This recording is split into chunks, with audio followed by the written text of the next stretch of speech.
As a pre-service teacher, I'm interested in both the rights and responsibilities of teachers, especially concerning those around the First Amendment.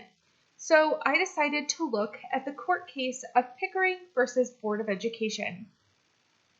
A little bit of background on this case.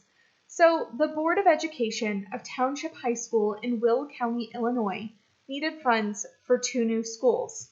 So they do like most school districts do, and they proposed a bond measure. The bond was in the amount of $5.5 million, and the voters of the district approved. Marvin Pickering was a teacher for the district in 1961, and he saw that after the bond measure had been passed, that funds that were supposed to be going towards the building of those 2 new schools were being mismanaged, and he felt that the public should know. Specifically, Pickering was upset because he saw that funds were being prioritized for athletic facilities over academic ones.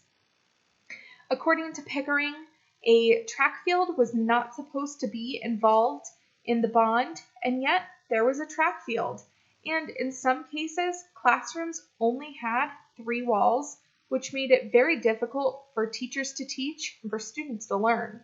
So Pickering wrote a letter to the newspaper detailing some of the issues that he saw in regards to how the funds were being spent at the schools. He thought that the public should know because ultimately it was their money. The Board of Education was unhappy, and they did not like the letter that Pickering wrote to the newspaper, and they fired him. So why was Pickering fired? Well, the board fired Pickering because they alleged that statements in the letter were false, and that simply wasn't the case. Pickering used his own observations as well as publicly available facts, and that's what he used in his letter. The board also alleged that Pickering's statements damaged the reputation of the board and of school administrators. So what happened next? Well, after being fired, Pickering was pretty upset.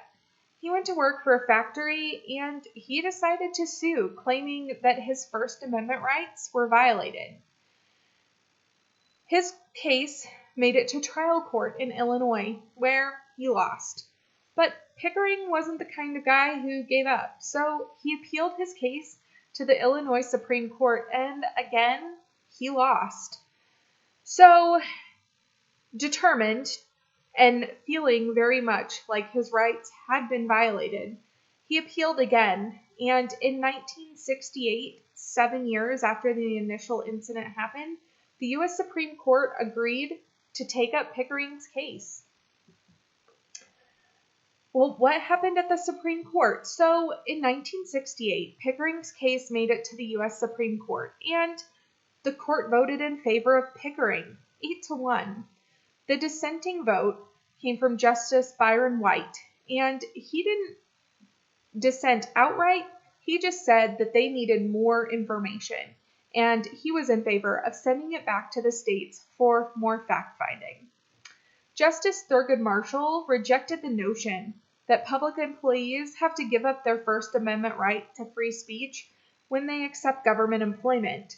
He also stated that the problem in any case is to arrive at a balance between the interests of the teacher as a citizen in commenting upon matters of public concern and the interest of the state as an employer in promoting the efficiency of public services it performs through its employers, meaning there has to be a balance. He was very much in favor of Pickering retaining his First Amendment rights, but he also wanted to make sure that the day-to-day operations of a school or whatever government office were not disrupted due to speech of their employees. So, what does the ruling mean for teachers today? Well, it means that teachers can speak freely on matters of public concern so long as it's factual. The sticking point here is public concern. So teachers are not allowed to disclose private information on other employees or of their students, and they can't speak on personnel issues, but they can speak on matters of public concern. So if they see money being misspent or a school building in disrepair, that's all allowed.